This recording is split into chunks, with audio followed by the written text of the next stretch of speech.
Hello everyone and a very warm welcome to civil step.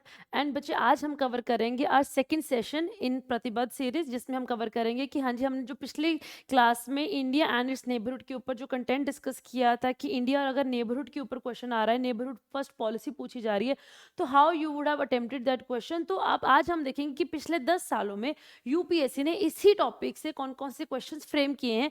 India और Nepal, India Bhutan, India Myanmar, ऐसा अगर कोई भी क्वेश्चन आया हुआ है पेपर में तो आज हम डिस्कस करेंगे। बच्चे एक जो मैं कंट्री के बारे में पहले बोलना चाहूंगी वो है इंडिया चाइना। अगर हम इंडिया चाइना रिलेशंस की बात करते हैं तो पिछले 10 सालों में एज सच कोई भी स्पेसिफिकली क्वेश्चन नहीं पूछा गया कि इंडिया चाइना रिलेशंस के अंदर कंस्ट्रेंट्स क्या हैं, उनके रिलेशंस की सिग्निफिकेंस क्या है। हाँ, there has been a question on China कि चाइना की जो पॉलिसीज हैं, चाइना की जो इकोनॉमिक माइट है, उसका इंडिया के ऊपर क्या इम्पैक्ट पड़ रहा है, तो वो क्वेश्चन डेफिनेटली पूछा गया है। और वो क्वेश्चन हम डिस्कस करेंगे जब हम when we will be covering the topic of the impact of the policies and politics of the developed and the developing countries on India. तो वहां पे हम चाइना की पॉलिसी का इम्पैक्ट डिस्कस करेंगे इंडिया के ऊपर। तो नेबरहुड अगर हम कंट्रीज की बात करते हैं तो नेबरहुड में 10 सालों में तो यूपीएससी ने ये क्वेश्चन नहीं पूछा है, ठीक है ना। And in case a question is being asked on this particular topic, तो जैसे हमने लास्ट क्लास में डिस्कस किया था कि you have to take up all the dimensions, कि हाँ जी आपको पॉलिटिकल डायमेंशंस भी डिस्कस करना है कि हाँ जी politically how they are linked with each other, ठीक है ना। इकोनॉमिकली भी आपको डिस्कस करना है कि हाँ जी क्या आपका इकोनॉमिक रिलेशंस कैसे हैं चाइना के साथ। Then any if there is any defense exercise, if there is any connectivity corridor between the two countries। And challenge में अगर आप करेंगे तो चैलेंज में you will be discussing about the, सबसे पहले क्योंकि चाइना है तो चाइना के साथ आपका जो पहला पॉइंट बनेगा चैलेंज में वो आपका बनता है बॉर्डर डिस्प्यूट, ठीक है ना। बॉर्डर डिस्प्यूट बनेगा, उसके बाद फिर इंडियन ओशन साउथ चाइना सी के जो डिस्प्यूट्स हैं वहाँ पे भी इंडिया और चाइना इंगेज हैं एक दूसरे के साथ, तो वो आपके वो सारे चैलेंजेस में आते हैं। देन फिर इकोनॉमिक चैलेंज है, because it is as per the data the economic might of China is almost more than 3 times of India, ठीक है। तो वो आपके सारे कंटेंट आ जाएगा अगर आप बायलेटरल अगर क्वेश्चन फ्रेम हो रहा है। अदरवाइज जनरली ये चीज नहीं, अब तक तो नहीं पूछी गई है, but in case it is being asked in the future also, तो आई बिलीव आपको पता है कि आपने ये अटेम्प्ट कैसे करना है, क्योंकि वो हमने लास्ट क्लास में देखा है कि अगर इन केस बायलेटरली किसी भी कंट्री के साथ पूछा जा रहा है तो कुछ डायमेंशंस होती हैं, जैसे हमने लास्ट क्लास में देखा था। So there are political dimensions also, economic dimensions also, defence and security perspective, humanitarian and development aid है, और पीपल टू पीपल कॉन्टैक्ट है। तो ये सारे डायमेंशंस को आपको कवर करना होता है। और फिर अगर ये करने के बाद फिर आपको चैलेंज भी पता हो कि हाँ जी पॉलिटिकली क्या चैलेंज है, इकोनॉमिकली क्या चैलेंज है, स्ट्रैटेजिकली क्या चैलेंज है, फिर वो आपको वो चैलेंजेस कवर करने हैं। तो चाहे नेबरहुड का क्वेश्चन है चाहे चाइना का क्वेश्चन है, तो this is the way you have to answer it, ठीक है जी। और मैं सिर्फ ये नेबरहुड और चाइना की बात नहीं करेंगे हम, अगर यही चीज आपकी इंडिया यूएस के ऊपर क्वेश्चन आ जाए, इंडिया इजराइल का क्वेश्चन आ जाए, इंडिया रशिया का क्वेश्चन आ जाए, तो डायमेंशंस तो यही रहेंगी, यही आपको डायमेंशंस कवर करनी है इन एवरी कंट्री। बायलेटरली अगर पूछा जा रहा है तो these are the dimensions which needs to be covered in that particular question, ठीक है जी। तो चलिए स्टार्ट करते हैं आज की क्लास, जहां पे हम इंडिया और उसके नेबरहुड के ऊपर जो क्वेश्चन पूछे गए हैं पिछले 10 साल पे वो हम डिस्कस करेंगे, ठीक है जी। So we are discussing the previous year questions. Okay, so Project Mosam is considered a unique foreign policy initiative of Indian government to improve the relationship with its neighbors. Does the project have a strategic dimensions? Discuss. आपको वो strategic dimensions discuss करनी है कि जो हमारी government का जो project मौसम है, ठीक है जी, so that is a very innovative initiation by the government of India. क्या उस ये जो एक कल्चरल प्रोजेक्ट है बेसिकली, क्या इसकी कोई स्ट्रैटेजिक डायमेंशन भी है, ये पूछा गया आपसे और आपको इस चीज को डिस्कस करना है। सबसे first of all let's look at the structure कि आपके आंसर में का स्ट्रक्चर कैसा होना चाहिए। तो सबसे पहले हमारा जो डेरिवेटिव है डायरेक्टिव है, सो दैट इज डिस्कस। तो डिस्कस में आपको क्या करना होता है, डिस्कस में you have to write a written debate that presents both sides of an argument. So discuss में आपको सब कुछ लिखना होता है। आज अगर हम क्वेश्चन की बात करें तो क्वेश्चन में हमने बात करनी है प्रोजेक्ट मौसम की। तो प्रोजेक्ट मौसम की क्या उसकी इम्प्लीकेशंस है, क्या उसके डायमेंशंस है, वो हम डिस्कस करेंगे। अब क्योंकि एक कल्चरल प्रोजेक्ट है तो पहले थोड़ा सा कल्चरल पार्ट इंक्लूड करेंगे, फिर will be working upon the main question that is strategic dimension. वो करने के बाद क्योंकि we have to discuss it, so we have to discuss the other side of the question also, ठीक है जी। Then we will discussing the challenges also, ठीक है जी। तो बॉडी में क्या होगा आपका इंट्रोडक्शन में सिंपली ब्रीफ बैकग्राउंड, और बॉडी में होगा आपका पहले तो you will be discussing what is this project मौसम ऑल अबाउट, ठीक है ना। Then how this project Mausam is beneficial for India, government ने लॉन्च ही क्यों किया है ये प्रोजेक्ट, ठीक है, तो वो डिस्कस करेंगे। And then the strategic dimension of this project Mausam, and इसके करने के बाद we will be writing down the challenges also, ठीक है जी, क्योंकि इसी के साथ ही आपका डिस्कशन तभी पूरा होगा, ठीक है ना, जब तक आप उसका दूसरा पहलू नहीं डिस्कस करोगे तब तक आपका वो आंसर पूरा ही नहीं हो पाएगा, ठीक है ना। And then simply highlight the impact and significance of this project, ठीक है ना, और इसके साथ आपके आंसर की कंक्लूजन हो जाएगी, ठीक है जी। तो चलिए देखते हैं कि हाँ जी what could have been written in this particular answer, ठीक है जी। सो प्रोजेक्ट मौसम की अगर हम देखें तो this is a project which is launch by ministry of culture, ठीक है ना, and it is being implemented by Indira Gandhi national centre for arts, ठीक है ना। सो this is the nodal coordinating agency है जो कि इस प्रोजेक्ट मौसम को इंट्रोड्यूस करती है, जो इस प्रोजेक्ट को चला रही है, ठीक है जी। So this is the brief, very brief and very basic introduction of this project Mausam, okay. सो अब ये है क्या चीज, सो दिस इज, ये स्टेटमेंट हम डायरेक्टली हमने क्वेश्चन से ही उठाई है, that this project is considered a unique foreign policy initiative, ठीक है ना, to improve the relationship with its neighbouring countries, अपनी नेबरिंग कंट्रीज के साथ रिलेशंस को इंप्रूव करने के लिए ये गवर्नमेंट का कल्चरल इनिशिएटिव है, क्योंकि मिनिस्ट्री ऑफ कल्चर ने इस चीज को लॉन्च किया है, तो definitely this is a cultural initiative, okay.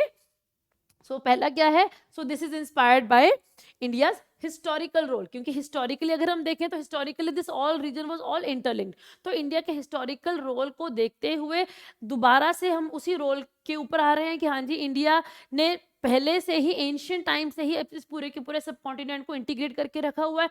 तो under this project Mausam also India aspires to integrate the entire South Asian region, okay. So as the focal point for trade in the Indian Ocean, ठीक है ना। सो ये करेगा क्या, so this would allow India to re-establish its ties with its ancient trade partners, क्योंकि हमने उस चीज को री-एस्टैब्लिश करना है। पहले था बीच में ड्यूरिंग द ब्रिटिश एरा, ठीक है ना, वो कम हो गया था, अब now we would seek to re-establish those ties again, ठीक है ना। So to re-establish its ties with its ancient partners and re-establish an Indian Ocean world, ठीक है ना। तो इसको चीज को दोबारा से री-एस्टैब्लिश करने की बात की जा रही है, ठीक है जी। So it would stretch from, कहां से कहां तक एक्सटेंड करेगा, it would stretch from East Africa, then including the Arabian Peninsula, southern Iran, ठीक है ना, then including the major countries of South Asia and hence to the South East Asia. तो पूरे के ऊपर हमारा जो इंडियन ओशन रीजन है, all the way from Horn of Africa से लेके साउथ आसियान नेशंस तक, इस पूरे के पूरे रीजन को की जो कंट्रीज है उनको कल्चरली कनेक्ट करना है, ताकि हमारा जो ट्रेड जो they were the trade partners of India in the ancient and medieval period, उस वही ट्रेड लिंक्स को, वही ट्रेड पैटर्न को, लिंकेजेस को, हमने ट्रेड सेंटर्स को, ठीक है ना, ट्रेड रूट्स को दोबारा से रीस्टैब्लिश करने की हम बात कर रहे हैं, ठीक है जी। सो इसी डायरेक्शन में the Indian mission in the 39 countries, so they have approach the local authorities, ताकि हमारा इन कंट्रीज के साथ जो ट्रेड कंपोनेंट है वो बढ़ सके, पीपल टू पीपल टाइज भी बढ़ेंगे और ट्रेड कंपोनेंट भी बढ़ेगा, उसके लिए लॉन्च किया गया है आपका ये प्रोजेक्ट मौसम, ठीक है जी। सो अब ठीक है ना, ये बेसिकली लॉन्च क्यों किया गया था, so this is aimed at fostering stronger bonds with its neighbouring country. So क्या है, पहला क्या है, वाई लॉन्च ही क्यों किया गया, to have a stronger bonds with its neighbouring countries, ठीक है जी। How, through the exploration and revival of shared culture and maritime, आपकी जो मैरिटाइम हेरिटेज है, through the exploration and revival of shared cultural heritage, क्योंकि integrated है, एक दूसरे के साथ ज्योग्राफिकली लिंक्ड है, तो कल्चरल हेरिटेज शेयर करते हैं। ईरान और इंडिया एक दूसरे के साथ आईवीसी के टाइम से हेरिटेज शेयर कर रहे हैं, साउथ आसियान और इंडिया चोला पीरियड के टाइम से एक दूसरे के साथ लिंक्ड है, तो वही उसी हेरिटेज को आपको दोबारा से एक्सप्लोर करना है, आपने उसी चीज को रिवाइव करना है, ठीक है जी, ठीक है ना। So launch in 2014, so this project it seeks to enhance the regional connectivity and cooperation. तो मेन हमारा एम क्या है, to enhance the regional connectivity in this particular region, ठीक है ना। How, by emphasising on historical linkages, trade routes and cultural exchanges. तो ये आपका मेजर एलिमेंट है कि जिस वजह से आपकी गवर्नमेंट ने इस प्रोजेक्ट को लॉन्च किया है, ठीक है जी। सो ठीक है ना। सो वाइल, अब ये तो इसकी, क्योंकि मिनिस्ट्री ऑफ कल्चर ने लॉन्च किया तो इसकी कल्चरल इंपॉर्टेंस है कि ये क्यों लॉन्च किया गया। अब आगे चलते हैं, क्योंकि हमारा सेकंड पार्ट क्वेश्चन का क्या था, जो कि हमारा eventually which has to be the main body of the answer, that is while it is rooted in the cultural diplomacy, this project Mausam also possesses a strategic dimension also, क्योंकि government अगर किसी चीज को लॉन्च करती है तो जब तक अगर उसका स्ट्रैटेजिक डायमेंशन नहीं है तो government is not going to focus on that particular project. So इस प्रोजेक्ट चाहे कल्चर कल्चरल है, चाहे मिनिस्ट्री ऑफ कल्चर ने लॉन्च किया है, but definitely it is going to have a strategic impact also. तो अब हम डिस्कस करेंगे इसका स्ट्रैटेजिक इम्पैक्ट क्या है, कि क्या क्यों गवर्नमेंट ने इस चीज को लॉन्च किया है। अब ऐसी बात नहीं है कि अगर ये 2015 में पूछा गया तो दोबारा से नहीं पूछा जा सकता है, और like you cannot include this answer like this points in the future also because project मौसम है, ठीक है। तो ये एक ऐसा पॉइंट प्रोजेक्ट है जो कि कल्चरली और स्ट्रैटेजिकली बहुत इंपॉर्टेंट है हमारे लिए, जहाँ पे पीपल टू पीपल टाइज आ जाती है, वहाँ पे कल्चरल लिंकेजेस के साथ साथ इकोनॉमिकल लिंकेजेस भी बहुत बढ़ जाती है। तो you can use this point these points in your another answers also. India और उसके नेबरहुड के ऊपर अगर आपका कोई क्वेश्चन फ्रेम होता है तो वहाँ पे उन क्वेश्चंस में आप नेबरहुड फर्स्ट पॉलिसी, सागर अप्रोच, उसके साथ साथ आप अपने प्रोजेक्ट मौसम को भी इंक्लूड कर सकते हैं। और कहीं ना कहीं अगर आपके आंसर में ये प्रोजेक्ट मौसम नहीं इंक्लूड है तो you are missing on some important very important points for your answer, ठीक है जी। तो ये प्रोजेक्ट इन अगर हम इस इन शॉर्ट अगर देखें तो ये एक ऐसा आंसर है जहाँ पे आपके प्रोजेक्ट मौसम को आपने पूरा डिटेल में ही डिस्कस कर लिया है, ठीक है जी। तो क्या इसके स्ट्रैटेजिक डायमेंशन क्या है, ठीक है जी। So under this the government of India can consider seriously developing its Andaman and Nicobar Islands as its, ठीक है ना, सिक्योरिटी एंड ट्रेड जोन। तो पहली बात तो क्योंकि मैरीटाइम हेरिटेज को लिंक करने की भी बात हो रही है, सिर्फ लैंड रूट नहीं है, मैरीटाइम हेरिटेज भी है। आपने ईस्ट हॉर्न ऑफ अफ्रीका से लेके, ठीक है ना, you are going till South East Asia, तो यहाँ पे तो you need to have that maritime linkages. तो फॉर दैट मैरीटाइम लिंकेजेस, ठीक है ना, you can develop your Andaman Nicobar Islands as a very strong and focal point, ठीक है ना। So developing its Andaman Nicobar Islands as a security and trade zone, ठीक है जी। क्योंकि ये कहीं ना कहीं अगर देखिए, अगर हम इसकी लोकेशन की बात करते हैं तो it is located very close to very close to, ठीक है ना, the strategic state of Malacca and Thailand, ठीक है ना। तो कहीं ना कहीं हार्डली आई थिंक 120 किलोमीटर्स का डिस्टेंस है all the way from Andaman Nicobar islands to Indonesia, and once you reach Indonesia you are directly into ASEAN bloc, ठीक है ना। सो स्ट्रैटेजिकली बहुत इंपॉर्टेंट ये हमारी ये एक लोकेशन है। अगर हम इंडियन ओशन की भी बात करते हैं तो ये all the way from red sea to strait of Malacca, आपकी जो अंडमान निकोबार आइलैंड्स है they are located at the cross roads of this particular trade route. तो उस हिसाब से भी ये अंडमान निकोबार आइलैंड्स को डेवलप करना एक स्ट्रैटेजिकली बहुत इंपॉर्टेंट पॉइंट बन जाता है। साथ के साथ इसी एलिमेंट को आप कल्चरल लिंकेजेस को बढ़ाने के लिए भी definitely you can use this point, ठीक है ना। देन अगर जब हम मोर ओवर और स्ट्रैटेजी क्या है, पहला तो है कि हाँ जी हमने अंडमान निकोबार आइलैंड्स को डेवलप करना है। Secondly through the cultural linkages you can promote regional connectivity, क्योंकि कहीं ना कहीं you are working upon, you are pitching into the cultural dimension. तो जब कल्चरल डायमेंशन आप बेस बना के चलते तो आप रीजनल कनेक्टिविटी को बूस्ट कर सकते हो, क्योंकि कल्चर एक ऐसा एलिमेंट होता है जहां पे लोग आपस में कनेक्ट करते हैं। Governments may or may not connect, but the people of the two countries, the people of the two nations will definitely connect with each other, and once the people are connected so then you can not have that scenario जहां पे आपकी connectivity अच्छी नहीं होगी, ठीक है। So Project Mosam, it aims to promote greater regional connectivity through revival of ancient maritime trade routes, ठीक है ना। आपकी जो लोकल ट्रेडर्स होते हैं उनके साथ अगर आपने कनेक्टिविटी बढ़ानी है तो प्रोजेक्ट मौसम बहुत अच्छा एक इनिशिएटिव है गवर्नमेंट की तरफ से, ठीक है जी। So this can help India deepen its strategic ties with its neighbours and as well as its extended neighbours also. I hope अब आपको एक्सटेंडेड नेबर्स का कंसेप्ट भी पता है, ठीक है ना। And promote greater regional stability and cooperation, ठीक है। सो पहला was the Andaman Nicobar islands को स्ट्रैटेजिकली डेवलप करना है। Second is to promote regional connectivity. Third is to enhance the maritime security, क्योंकि अगर हम इंडियन ओशन की बात करते हैं, अगर आप साउथ चाइना सी ईस्ट लाइक चाइना सी की बात करोगे, ठीक है ना, तो ये जो पूरा की पूरी बेल्ट है, so this is being highly impacted by आपकी drug trafficking, human trafficking, narcotic smuggling, terrorism, piracy, ठीक है ना। तो ये आपकी सिक्योरिटी को अगर हम चाहते हैं कि हमारे इस पूरे के पूरे रीजन टू बी सिक्योर, ठीक है ना, जिसके लिए हमारा सागर इनिशिएटिव भी है, तो उसको अगर आपने सिक्योर बनाना है इस रीजन को, ठीक है ना, तो उसके लिए भी आपका ये मौसम इनिशिएटिव बहुत आपको हेल्प करेगा, ठीक है ना। So this can also help India enhance its maritime security. How? कैसे कर सकता है? By promoting greater maritime cooperation and information sharing among the participating countries. Maritime cooperation बढ़ेगी, डिफेंस एक्सरसाइजेज आपकी होंगी, and through this information sharing भी होगी। And once you have reach to that level जहाँ पे आपकी इंफॉर्मेशन शेयरिंग हो रही है, तो कहीं ना कहीं आपकी मैरिटाइम सिक्योरिटी नेचुरल है कि वो और ज़्यादा एनहांस होगी, ठीक है ना। And then countering China's influence, क्योंकि अगर हम इस रीजन की बात करते हैं, because of China's economic might almost all countries of this region, so they have economic relations with China because under its Belt and Road Initiative. तो China का जो ये बढ़ता इन्फ्लुएंस है, उनको अगर हमने बैलेंस आउट करना है, उसको अगर हमने काउंटर करना है कि हमारी इंडिया की भी जो एक से हम चाहते हैं, अगर हमने उस चीज को बढ़ाना है, तो we definitely can not equate with China, क्योंकि जो इकोनॉमिक माइट चाइना की है वो शायद अभी इंडिया की नहीं है, बट उसको हम बैलेंस कर सकते हैं अपनी सॉफ्ट पावर से. सॉफ्ट पावर कैसे करेंगे? Through cultural relation, through people to people contact. ठीक है. So the MOSAM can also help India counter China's growing influence. ठीक है ना? How? By promoting greater cultural and economic exchanges. Exchange programs होते हैं, student exchange program, teachers exchange program, local heritage के जो आपके artists हैं उनका exchange program. ठीक है ना? Through this, ठीक है ना, with its neighbors, India can build stronger ties within the region and thus help reduce their dependence on China. Okay ji? So this is हम कह सकते हैं कि how this is strategically how this project MOSAM is important for India. ठीक है ना? Also one more thing. ठीक है ना? So कहीं ना कहीं चाइना की willingness, ठीक है ना, to coordinate with India. China कहता है कि हाँ जी हमने BRI प्रोजेक्ट इकोनॉमिक रिलेशंस को बिल्डअप करने के लिए हमने ये प्रोजेक्ट लॉन्च किया है.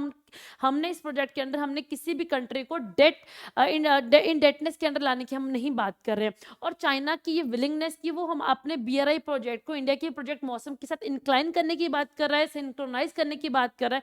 तो कहीं ना कहीं we can make out that the project Mausam is not to contain China but can also help to enhance the relation ties between two countries. India China के साथ रिलेशंस बिल्डअप और स्ट्रॉन्ग करने के लिए भी ये हमारा जो प्रोजेक्ट है वो बहुत काफी हद तक हमारी मदद कर सकता है. ठीक है जी.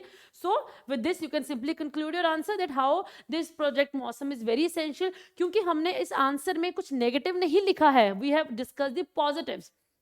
ओके तो अगर हमने पॉजिटिव देखा है तो कंक्लूजन में हम क्या करेंगे? कंक्लूजन में will be simply summarising everything we have written in the body. Had we written something negative in this तो we should have written the way forward in the conclusion. But अब हमारा कुछ भी नेगेटिव टोन पे हमारा नहीं खत्म हो रहा है, इट इज ऑल पॉजिटिव कि कैसे हम कर सकते हैं. तो through in the conclusion will be only and only focusing upon the way forward, that is the summarising. Okay. So the government of India with its diplomacy must take a whole of the nation view with its task to revive and build on the goodwill of its historical memory. ठीक है ना? With this simple summarizing of the entire body you will conclude your answer. Okay. हाँ जी. Next question था हमारा, the terrorist activities and the mutual distrust they have clouded India Pakistan relations. So this is a statement. Okay. So to what extent the use of soft power like sports and cultural exchange programs could help generate goodwill between the two countries, discussed with suitable examples. तो पहले एक statement दी गई है. Statement क्या कहती है? Statement कहती है कि जो टेररिस्ट अटैक्स हुए हैं और जो म्यूचुअल डिस्ट्रस्ट बना हुआ है उसकी वजह से इंडिया पाकिस्तान के रिलेशंस के ऊपर एक ग्रे एरिया बना हुआ है. ठीक है ना? तो उस ग्रे एरिया को, उस डिस्ट्रस्ट को कम करने के लिए कैसी आपकी जो soft power diplomacy that is sports और कल्चरल जो एक्सचेंजेस हैं, कैसे they can generate goodwill between the two countries. आपने बेसिकली करना क्या? आपने सॉफ्ट पावर जो डिप्लोमेसी है, कल्चरल प्रोग्राम, स्पोर्ट्स प्रोग्राम्स है ना, स्पोर्ट्स मीट्स होती हैं, स्पोर्ट मैचेस होते हैं, कैसे ये इनिशिएटिव्स दोनों कंट्रीज के रिलेशंस के अंदर ट्रस्ट बनाए रखने के लिए बहुत हेल्पफुल हो सकते हैं. आपको इसका आंसर करना है विद गिविंग सर्टेन एग्जांपल्स. ठीक है जी. तो सिंपली इसका भी डायरेक्टिव आपका डिस्कस ही है, तो simply you will be discussing. ठीक है ना? इंट्रोडक्शन में आप थोड़ा सा बता दोगे कि हाँ जी पहली बात तो हम कह सकते हैं कि हाँ जी टेररिस्ट अटैक्स एंड आपका म्यूचुअल डिस्ट्रस्ट. तो क्यों बना है, क्यों डिस्ट्रस्ट बना है? You will put in some event जिसकी वजह से दोनों कंट्रीज के बीच में एक बहुत ही लो आया था, तो कुछ ऐसे हादसों के बारे में बताओगे. ठीक है ना? Then in the body you will work upon कि what is the need to, ठीक है ना, to use the soft power. क्यों हमने सॉफ्ट पावर यूज करनी है? ठीक है ना? To reduce the trust deficit and to build up the goodwill between the two countries. ठीक है जी. So you will give up the examples of world map का जो स्पोर्ट्स और कल्चरल प्रोग्राम्स हैं. ठीक है ना? And then in the conclusion you will show that how the soft power is fruitful. ठीक है ना? Between in gaining the trust between the two nations unless and until कोई नया टेररिस्ट अटैक नहीं होता है. ठीक है. ओके. सो अगर हम आंसर की बात करते हैं तो इंट्रोडक्शन में आई जस्ट टोल्ड यू कि हाँ जी आपने ये बताना है कि हाँ जी कैसे दोनों कंट्रीज के बीच में एक लेवल ऑफ जो ट्रस्ट था वो बहुत कम हो गया है. तो यू कैन सी कि हमारा जो इंडिया और Pakistan, so they were on that level of war जब पुलवामा अटैक हुआ था. ठीक है ना? उरी अटैक हुआ है. ठीक है ना? फिर उसके बाद बालाकोट एयर स्ट्राइक हुई थी. ठीक है ना? देन देयर वाज, अगर हम करते हैं so there was an aerial combat also between the forces of दोनों टू कंट्रीज. सो कहीं ना कहीं दोनों कंट्रीज के जो रिलेशंस है वो बहुत ही बुरे टाइम टाइम से गुजर रहे हैं, तो अगर ऐसे इतना बुरा टाइम है तो नेचुरल है कि डिस्ट्रस्ट होगा। तो ऐसे केस में how can you think of और how can you approach to solve the relations, that is by using the soft power, ठीक है ना, जिसमें हम कह सकते हैं कि आपकी जो स्पोर्ट्स मीट है, आपकी जो स्पोर्ट्स प्रोग्राम्स हैं, कल्चरल एक्सचेंजेस हैं, वही आपका कहीं ना कहीं इस इशू को सॉल्व कर सकते हैं, ठीक है जी। So how you can use a soft power, सबसे पहले आ जाता है आपका स्पोर्ट्स एक्सचेंजेस, ठीक है, क्योंकि अगर हम अपने दोनों कंट्रीज की बात करते हैं तो the main issue between the two nations is that they do not talk to each other. After the Pulwama attack, India refused to attend the SAARC summit, ठीक है ना, which was scheduled to be held in Islamabad that year, ठीक है ना। So India refused to join that meeting, ठीक है ना। उसके बाद eventually the other Asian nations they also refused to join, and somehow उसके बाद आपकी SAARC summit हुई ही नहीं है। तो जो एक mistrust का level बना हुआ है, to solve that mistrust, first of all you need to politically engage with each other. How you can do that? Through these sports programs, ठीक है ना। So हम कह सकते हैं जो आपके countries they can use the sporting events to use diplomacy, ठीक है ना, advance social interactions and gain political favors, ठीक है ना। आप स्पोर्ट्स मीट होंगे, स्पोर्ट्स के मैचेस होंगे, तो कहीं ना कहीं जो आपके जो पब्लिक है, ठीक है ना, जो फैंस हैं, ठीक है ना, हु विश टू वॉच दो स्पोर्ट्स आपके जो मैचेस है, वो एक दूसरे के साथ दूसरे की कंट्री में जाएंगे, पाकिस्तान के लोग इंडिया में आएंगे, इंडिया के पाकिस्तान में जाएंगे, so people will be meeting each other, ठीक है ना। So there will be political public interactions taking place, और कहीं ना कहीं through these as and when these public interactions they will keep on happening, so at one point of time there will be a scenario जब आपकी political interactions भी होंगी, ठीक है ना। और कहीं ना कहीं अगर हम देख सकते हैं जब आपका इंडिया वर्ल्ड कप का मैच हुआ था, ठीक है ना, तो वहां पे उस वर्ल्ड कप के मैच को देखने के लिए चाहे पाकिस्तान से उनकी लीडरशिप इंडिया में आई थी, ठीक है ना। So that was a match being held in, ठीक है, नियर चंडीगढ़, ठीक है ना। तो उस मैच को देखने के लिए the dignitaries from Pakistan visited India. तो ऐसे स्पोर्ट्स मैचेस पॉलिटिकल इंटरेक्शंस को बनाए रखने के लिए बहुत ज्यादा इंपॉर्टेंट है, ठीक है ना, और कहीं ना कहीं एक पॉलिटिकल मैसेज भी देने के लिए बहुत अच्छा एक तरीका बन सकता है, ठीक है जी। एज अगर हम बात करते हैं, अगर हम आईपीएल की बात करते हैं तो आईपीएल में पाकिस्तान के प्लेयर्स को नहीं लिया जाता है, ठीक है ना। एंड ऑल्सो जो 2017 में जो जौहर कप हुआ था, सुल्तान ऑफ जौहर कप हुआ था, तो वहां पे भी इंडियन की जो हॉकी लीग है, ठीक है ना, so that refuse to play along with the Pakistan. So this shows की जो मिस्ट्रस्ट कितना ज्यादा है, जब पब्लिक एक दूसरे के साथ मिलने के लिए तैयार नहीं है, तो पॉलिटिकल लेवल पे तो मिस्ट्रस्ट बहुत ज्यादा है। तो this can give that political message that yes now it is the time that we need to talk to each other, okay. So cricket as a strategic diplomatic tool, it is indeed capable of transcending those ethnic and social ties, ठीक है ना, divide, ठीक है ना, between the nations, and कहीं ना कहीं जो stereotyping हुई है हम उस चीज को कम कर सकते हैं, ठीक है ना।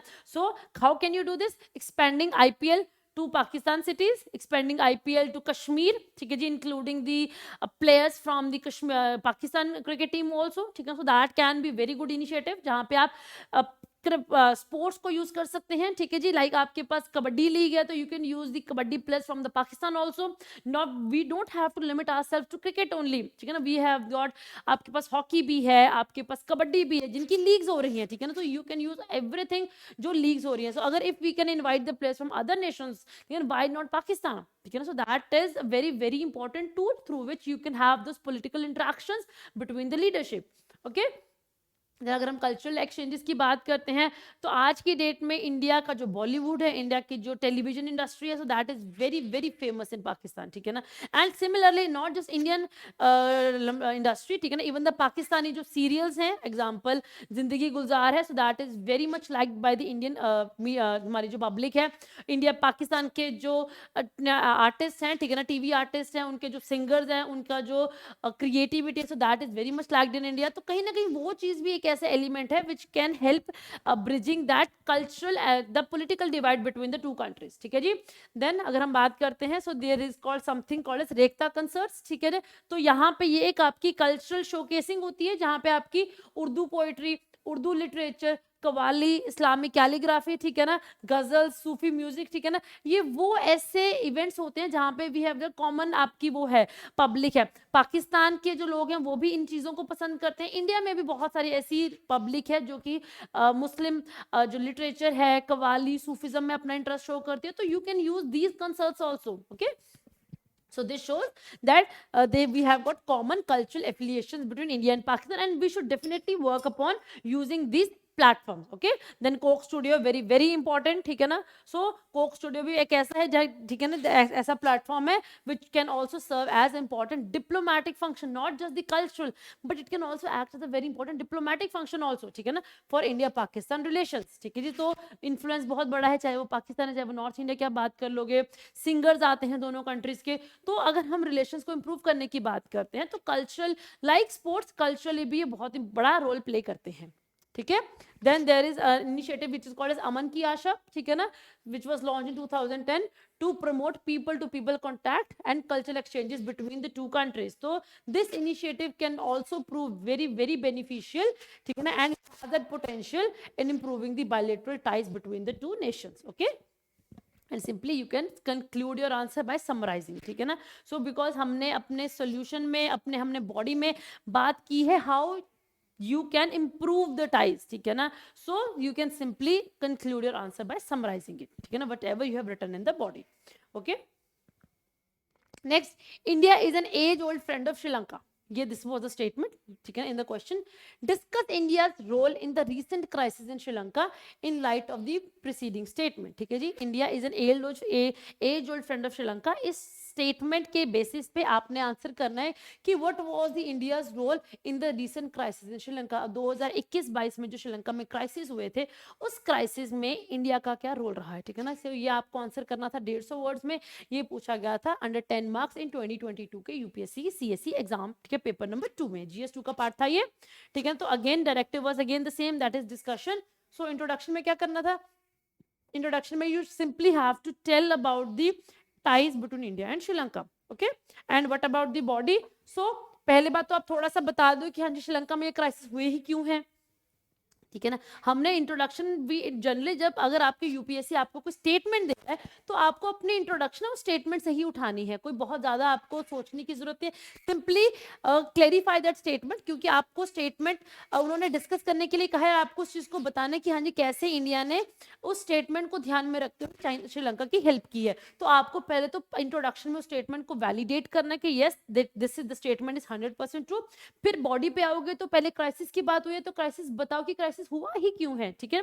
Then how is India helping Sri Lanka in overcoming this economic crisis, India ने क्या किया है, कैसे किया है कि श्रीलंका के इकोनॉमिक क्राइसिस को वो हेल्प कर सके, ठीक है ना। एंड फिर क्योंकि हमने डिस्कस करना है तो डिस्कस में तो आपको सारे आर्गुमेंट्स पुट अप करने होंगे।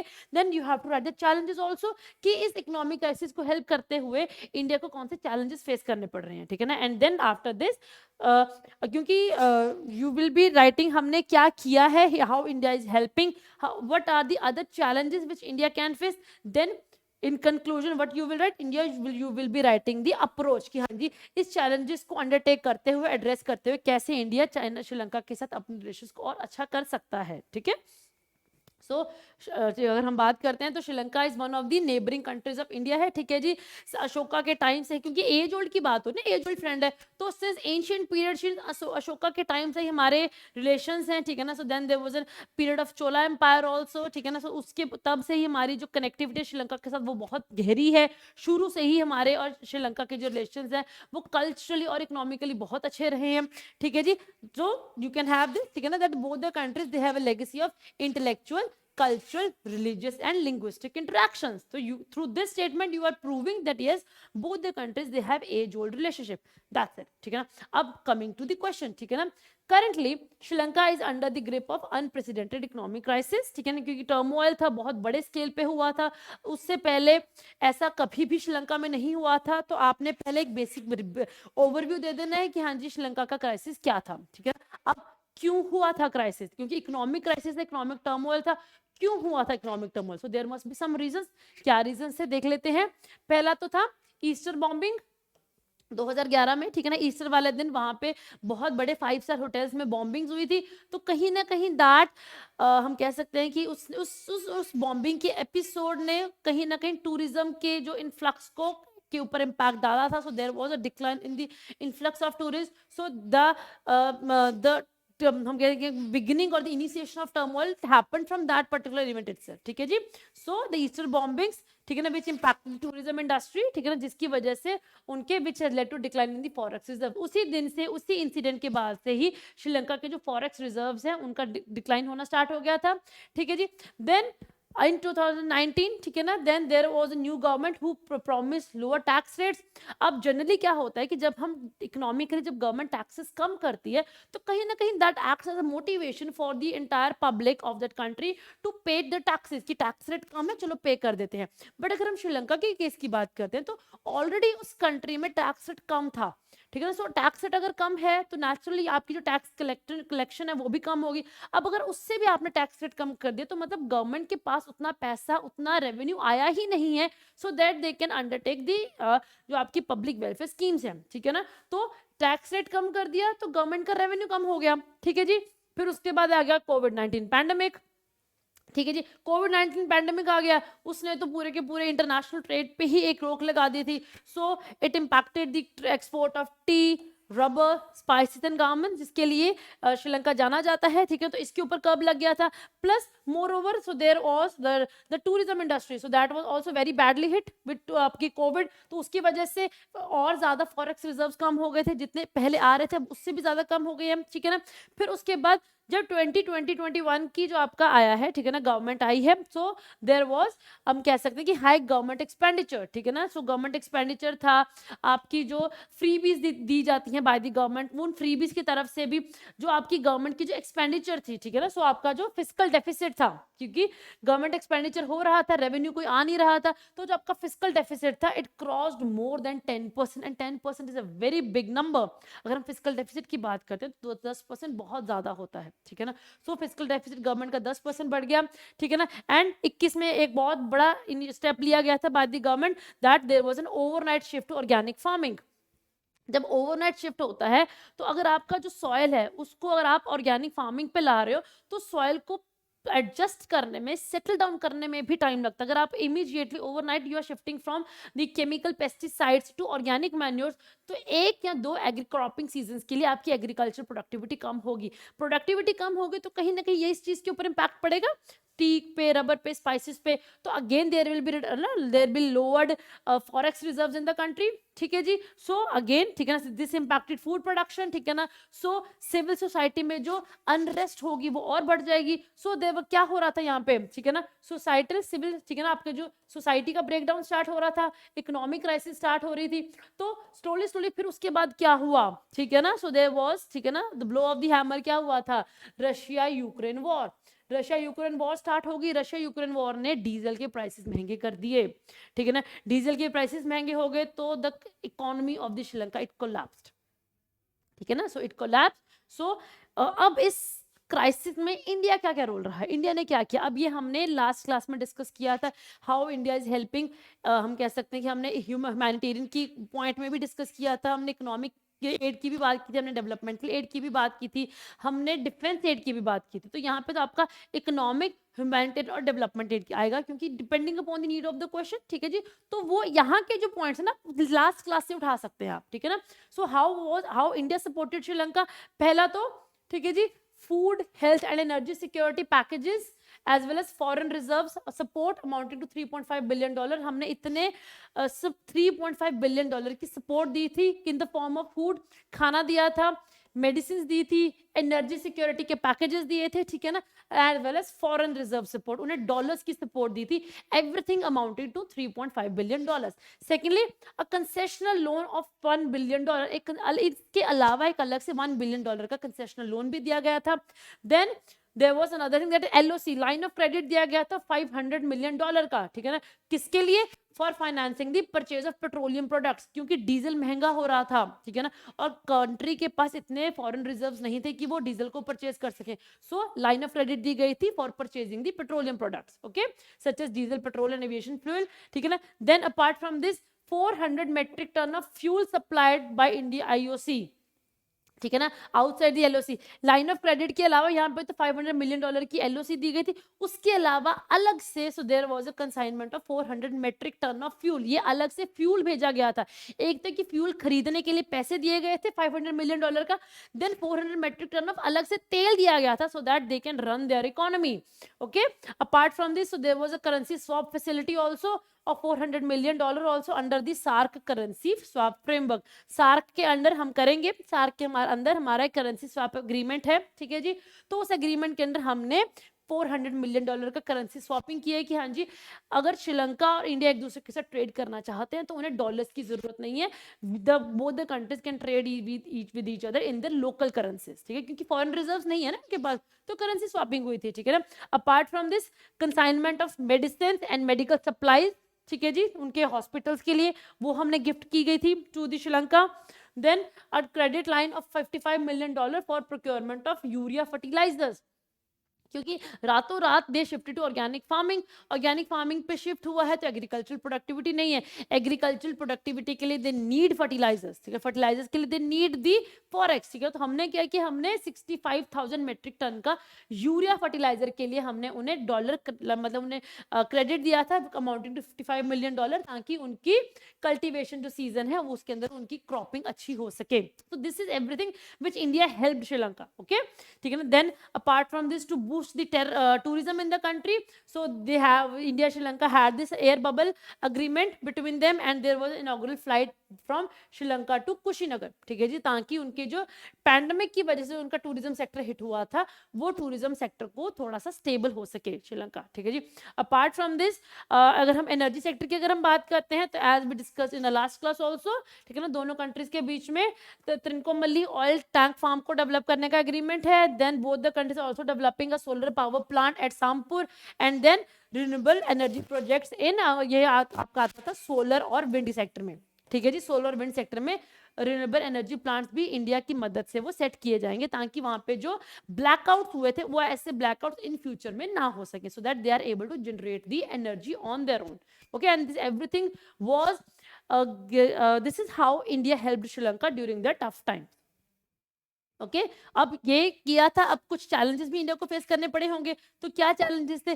पहला था anti Indian sentiments in the Sri Lanka, क्योंकि कहीं ना कहीं जो सिन्हलीज थे, ठीक है ना, सो द सिन्हलीज कम्युनिटी, ठीक है ना, so they have been sceptical about India's financial and humanitarian support to, अगर हम the north and the north eastern part of Sri Lanka जहाँ पे तमिलियंस रहते हैं, ठीक है ना, तो द जो ओरिजिनल जो इंडिजिनस कम्युनिटी है श्रीलंका की, so they have been quite sceptical about India's help, क्योंकि there have been decades of war between in the Sri Lanka, civil war चल रही है श्रीलंका में, अब तो चलो ठीक हो चुका है, नहीं है, but there has been that war since 1960s और 70 से शुरू होकर 2005-7 तक वो चली है, तो that war was between the Sinhalese and the Tamilians, ठीक है ना, और इंडिया की सपोर्ट टू तमिलियंस कहीं ना कहीं it brought that anti India sentiment into the majority of the Sri Lanka, so that is one major challenge जो कि इंडिया को यहाँ पे फेस करना पड़ा।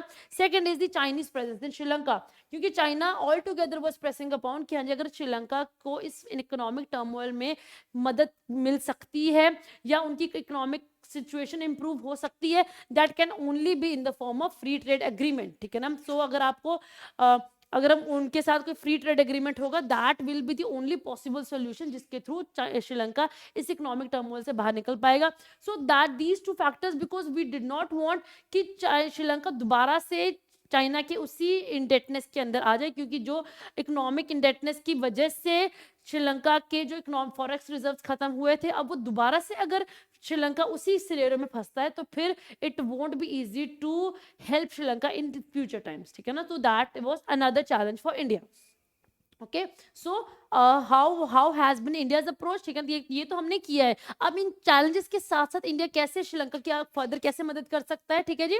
सो अगर हम बात करते हैं तो India's assistance Sri Lanka, this is in line with its neighborhood first approach and Sagar policies, ठीक है ना। So these twin principles, ठीक है ना, so they underline the India's emphasis on emerging as first responder to meet the requirements of neighboring countries in the time of crisis, ठीक है ना। So India अपनी नेबरहुड फर्स्ट पॉलिसी और सागर approach के अंदर अपनी नेबरिंग कंट्री को crisis के टाइम पे हेल्प करता है, ठीक है ना। ये हमने जब हमने नेबरहुड फर्स्ट पॉलिसी की तो वहां पे हमने कुछ डायमेंशंस डिस्कस किए थे, वही डायमेंशंस को आप यहाँ पे पुट इन कर सकते हैं, ठीक है जी। So that's all for the previous year questions which have been asked in the UPSC CSC GS paper 2 from India and its neighborhood part of the syllabus, ठीक है ना। I hope आपको आज की क्लास समझ आई है। In case you are having any doubt then feel free to connect to us, ठीक है जी। Till then goodbye, take care and I will meet you in another session on our प्रतिबद्ध series जहाँ पे हम अगले topics को भी discuss करेंगे। Thank you ji and all the very best for your preparation.